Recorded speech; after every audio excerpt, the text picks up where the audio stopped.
Merci, professeur Belkhadir et l'ensemble des membres de la Ligue. Bravo pour tout le travail, tout ce qu'on a vu. Et Inch'Allah, j'espère qu'il y aura des aboutissements qui seront vraiment palpables dans les mois à venir. En tout cas, on est de tout cœur avec vous et que ça aboutisse. Voilà. Bon, pour commencer, depuis tout à l'heure, rédiger l'ordinateur parce que quand j'ai vu le programme, celui qui va passer avant moi, j'ai vu néphro. Quoi de neuf, je me suis dit la partie hypertension, je peux peut-être l'enlever parce que les néphros adorent l'hypertension aussi. Et puis je l'ai enlevé, et puis je revois ceux qui vont passer après et je vois Dr Ben Omar a dyslipidémie, les nouveautés. Donc moi j'avais une partie dyslipidémie, je suis reparti l'enlever. Et puis la goutte qui a fait déborder le vase, je vois Sibel Khadir sur le programme les nouvelles thérapeutiques. Je pensais, et j'ai enlevé encore ça, donc il y a beaucoup de choses de nouveau. Il y a des recommandations nouvelles 2019, cœur et diabète. Donc en théorie, il y a beaucoup, en pratique, j'ai rien à dire. Bon, mais je me suis dit, je vais quand même donner le point de vue du cardiologue, parce que quand même c'est important, et puis on ne sera pas toujours d'accord sur tout. Donc, vous voyez, c'est vraiment le thème qu'on m'a demandé de présenter. Qu'est-ce qu'il y a de nouveau en 2019 sur les recommandations cœur et diabète? Donc, il y a toutes des grosses recommandations qui sont sorties le 1er septembre, cœur et diabète. Eh bien, vous voyez, il y a beaucoup de choses en HTA que j'ai enlevé, en lipides que j'ai enlevé, et ben, il me reste ça. Bon, quand même, l'HTA, il y a des choses importantes, HTA du diabétique, puisque regardez le tableau des recommandations de l'ESC et qu'est-ce qu'il nous dit sur l'HTA en général et du diabétique, puisque le diabétique, il est là. Il faut baisser sa tension à moins de 13 en général et pas sous le 12 pour la systolique, entre 12 et 13. Eh bien, sauf, vous voyez, ça c'est avant l'âge de 65 ans. Et après 65 ans, le diabétique entre 13 et 14. La diastolique entre 7 et 8. Ben, si vous voyez hypertension ou diabète ou maladie coronaire ou AVC, c'est la même chose. Les seuls qui sont différents, c'est quand il y a une néphropathie. C'est là où les objectifs tensionnels ne sont pas les mêmes. Si je veux résumer, je dirais comme ça, entre 12 et 13, qu'on ait un diabète ou une maladie coronaire ou qu'on ait l'HTA toute seule, il faut avoir une tension entre 12 et 13, quand on a moins de 65 ans. Sauf ceux qui ont une atteinte rénale, où l'objectif doit être entre 13 et 14. Maintenant, pour les plus de 65 ans, kif, kulchi bhal bhal, entre 13 et 14, qu'on soit diabétique, insuffisant rénal ou juste hypertendu, entre 13 et 14 après 65 ans. Et la diastolique, entre 7 et 8, pour tout le monde. Donc je crois que objectif tensionnel, prise en charge tension, le gros message c'est ça. 12-13 à moins de 60 ans, 12-13 jusqu'à 65 ans, après 65 ans, 13-14, diastolique 7-8, c'est le plus important. Maintenant, reste des détails, on en a parlé un petit peu ce matin, au petit déjeuner, est-ce qu'on doit prendre le médicament le matin ou le soir, est-ce qu'on doit le prendre la bithérapie, on pourra en discuter après parce que avec le temps qui est imparti, on ne peut pas trop détaillé. Voilà la partie que j'ai enlevée. Je regrette un peu parce que je l'avais bien travaillé, et spécialement pour aujourd'hui. Je peux en parler? Bon, maintenant j'ai enlevé les diapos, c'est trop tard. Mais je retiens ce que vous avez dit pour une prochaine occasion. Bon, aspirine et diabète. Avant, on prescrivait beaucoup d'aspirine chez le diabétique, dans le sens où en prévention primaire. Il y a assez eu d'études, beaucoup d'études, et elles sont toutes formelles, que sauf certains profils de très haut risque cardiovasculaire, il y a plus de risques que de bénéfices à prescrire de l'aspirine chez le diabétique et de façon générale en prévention primaire. Les Américains, dans leurs recommandations en 2019, ils nous disent, regardez, c'est plutôt contre-indiqué de donner de l'aspirine chez les personnes en prévention primaire adultes qui ont un risque élevé de saignement.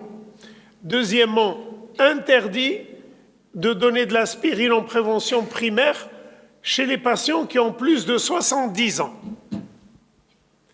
Et 2B, c'est-à-dire plutôt non. On peut le faire, mais on vous recommande de plutôt ne pas le faire. Ce n'est pas une bonne indication de donner de l'aspirine en prévention primaire chez les personnes qui ont entre 40 et 70 ans et qui sont diabétiques. Donc, quelque part, les seuls où ce ne serait pas formellement interdit quand il y a un très haut risque, et encore, dans l'aspirine, utilisation de l'aspirine, il n'y a ni 1 ni 2A, c'est-à-dire ni formellement donnez-le, ni conseiller de le donner. Donc, de façon générale, il vaut mieux ne pas utiliser l'aspirine chez le diabétique en prévention primaire. Par contre, je reviens sur quelque chose de nouveau parce qu'il est dans les recommandations 2019, mais qui est ancien comme notion connue. Mais s'il le ressortent dans les recommandations 2019, c'est que c'est quelque chose de très lourd, et je crois que c'est le plus important à dire dans cette présentation, c'est qu'on oublie souvent que la mortalité coronarienne chez le diabétique, elle est multipliée par 2 et quelques, par 2,00. La mortalité, la maladie coronaire est multipliée par 2. La mortalité coronaire est multipliée par 2,3. Les infarctus également, l'AVC, et au total, ça nous fait à peu près une mortalité qui est multipliée par 2 chez le diabétique par rapport aux non-diabétiques, mortalité cardiaque, risque cardiovasculaire. Et quand on fait le calcul, quand on sait déjà que la mortalité cardiaque chez le non-diabétique, elle est autour de 40 à 50% de mortalité, eh bien, 3/4 des diabétiques vont avoir une complication cardiovasculaire, et ça ressort dans les recos de 2019, cœur et diabète, 3 sur 4. Comme on parlait, on peut dire 1 sur 4 restera vivant, mais 3 sur 4 vont mourir d'un problème cardiaque. Donc je crois au centre du problème du diabétique, ça restera le cœur. Je n'ai pas pu enlever thérapeutique, stratégie thérapeutique et cœur. C'est très important, je crois que c'est un peu mes messages aujourd'hui.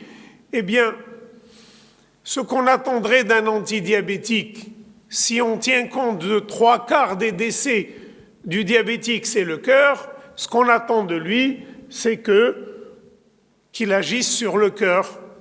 Eh bien, c'est-à-dire qu'il réduise la mortalité cardiaque, qu'il prévienne l'insuffisance cardiaque, qui est très fréquente chez le diabétique, qu'il réduise les événements, qu'il réduise la macroangiopathie, qu'il soit safe, sécurisé, et bien sûr qu'il n'augmente pas les effets secondaires.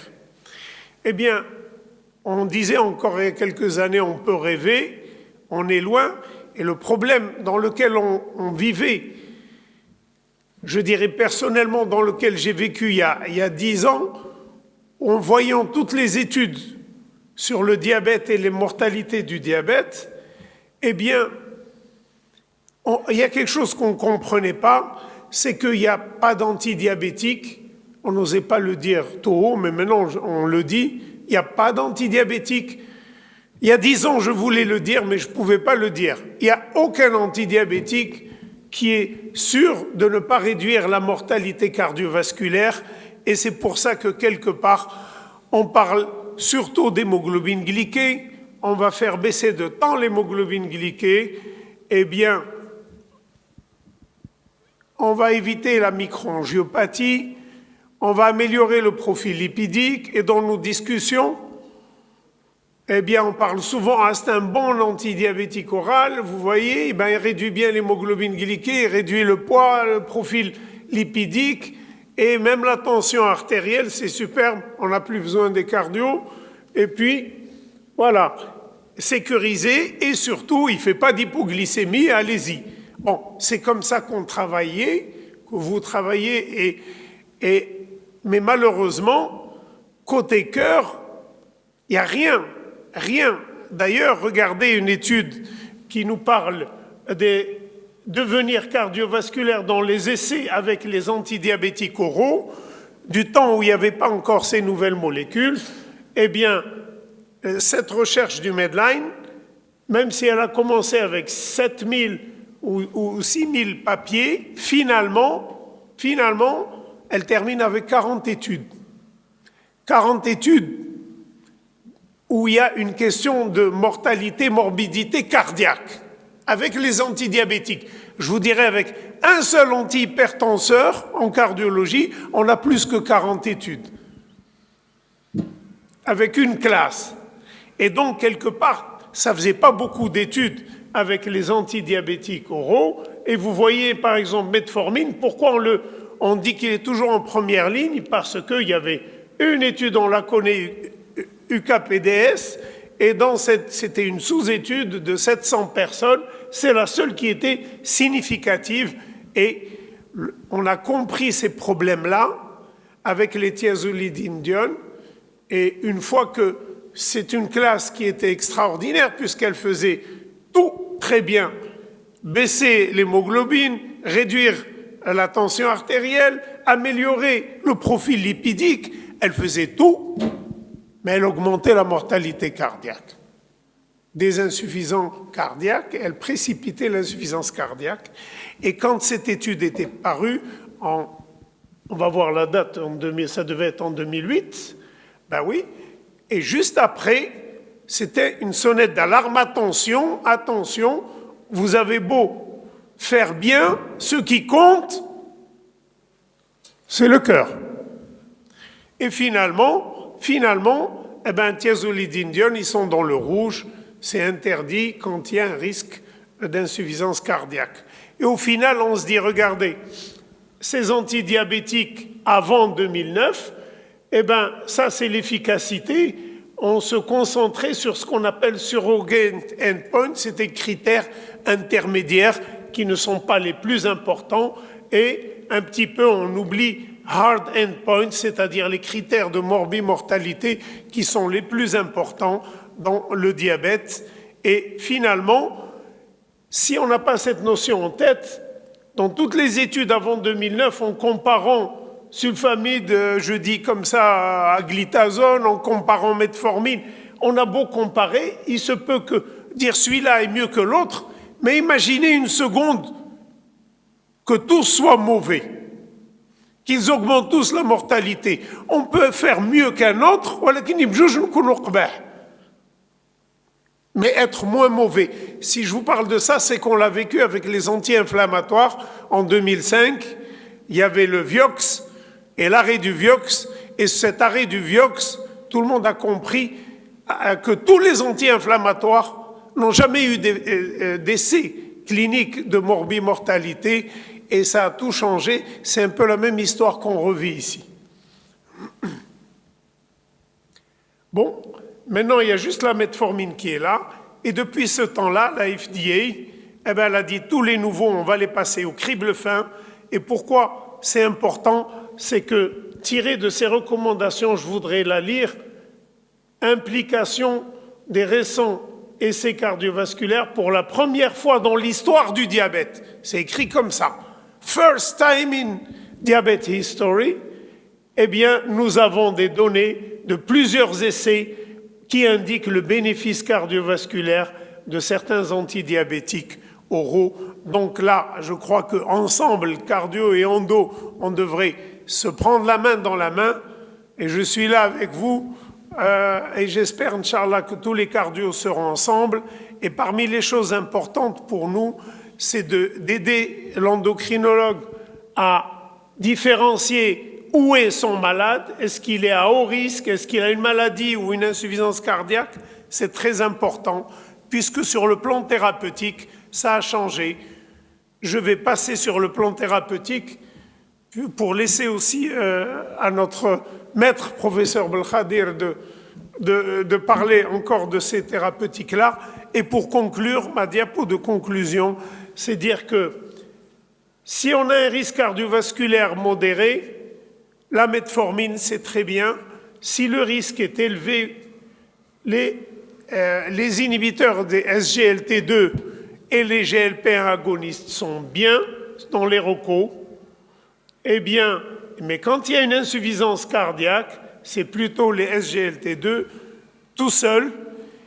Et on peut rajouter la metformine. Mais ce qui va changer les choses, c'est que ces dernières études qui viennent de paraître, comme DAPA-HF dans l'insuffisance cardiaque, certaines drogues ont montré leur efficacité même s'il n'y a pas de diabète. Et donc, il y a depuis très peu une autorisation pour l'insuffisance cardiaque de prescrire ces drogues-là. Et donc, il y aura probablement un shift vers les maladies cardiovasculaires, même sans diabète. Je vous remercie.